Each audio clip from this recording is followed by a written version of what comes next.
আমি কৌশিক ভট্টাচার্য স্বরচিত গল্প গান্ধারী রাগের প্রয়োগের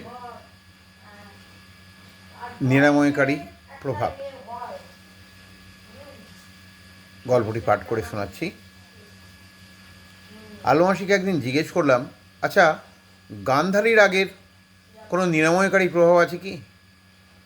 উনি বললেন, হ্যাঁ, এর মাধ্যমে মানসিক ভারসাম্য রক্ষায় সহায়তা হয়, মানসিক প্রশান্তি আনে এবং দুর্দমনীয় কোনো আবেগ যেমন ক্রোধের প্রকাশ এইগুলো সংযত করতে, মানুষের চিত্তকে স্থির করতে অনেক সুবিধা হয়।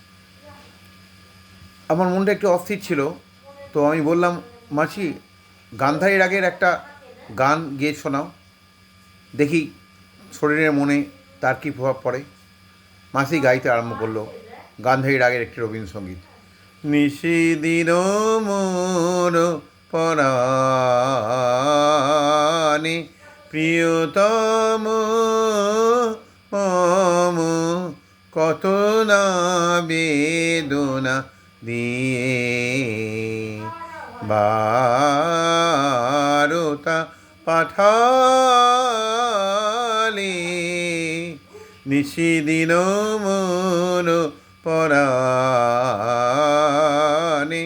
ভরিলে চিত্ত মম নিত্য তুমি প্রেমে প্রাণে গানে হায় থাকি হারালে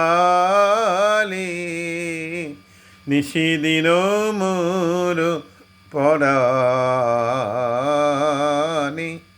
মাসি গান শেষ করতে মাসির দুগাল বেয়ে চোখে জল ঝরছে। একটা অদ্ভুত করুণ অনুভূতি, একটা অদ্ভুত প্রশান্তি মাসির মুখমণ্ডল ছেয়ে গেছে এবং তা আমাকেও স্পর্শ করলো। ক্ষণিকের যে অস্থিরতা ছিল আমার মনের মধ্যে, সেটা যেন অনেকখানি কেটে গেল। মাসিকে বললাম, মাসি, তুমি যা বলেছ তার সত্যতা তোমার গান পরিবেশনার মধ্যে দিয়ে অনুভব করলাম। সত্যি এখন আমার মন অনেকটা শান্ত হয়েছে।